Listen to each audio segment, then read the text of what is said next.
17 জানুয়ারি শনিবার করাচির ব্যস্ত MA জিন্নাহ রোডে অবস্থিত গুল প্লাজা শপিং সেন্টারে ভয়াবহ অগ্নিকাণ্ডের ঘটনা ঘটে। টানা 24 ঘণ্টার বেশি সময় ধরে জ্বলতে থাকে আগুন। পরে তা নিয়ন্ত্রণে আনেন দমকল কর্মীরা।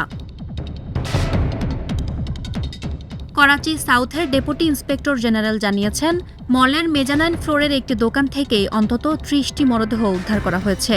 সর্বশেষ হিসেবে মৃতের সংখ্যা 61 জনে দাঁড়ালেও DNA পরীক্ষার পর চূড়ান্ত সংখ্যা নিশ্চিত করা হবে।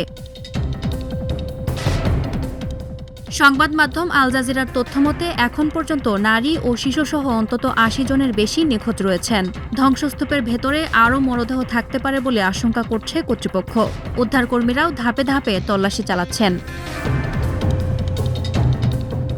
প্রায় 1200 দোকান নিয়ে গড়ে ওঠা গুল প্লাজায় ছিল কাপড়, ইলেকট্রনিক সামগ্রী, কসমেটিক্স ও ক্রোকারিজের দোকান। কর্মকর্তারা বলছেন, দাহ্য পণ্যের আধিক্যের কারণে আগুন দ্রুত ছড়িয়ে পড়ে এবং ভয়াবহ রূপ নেয়।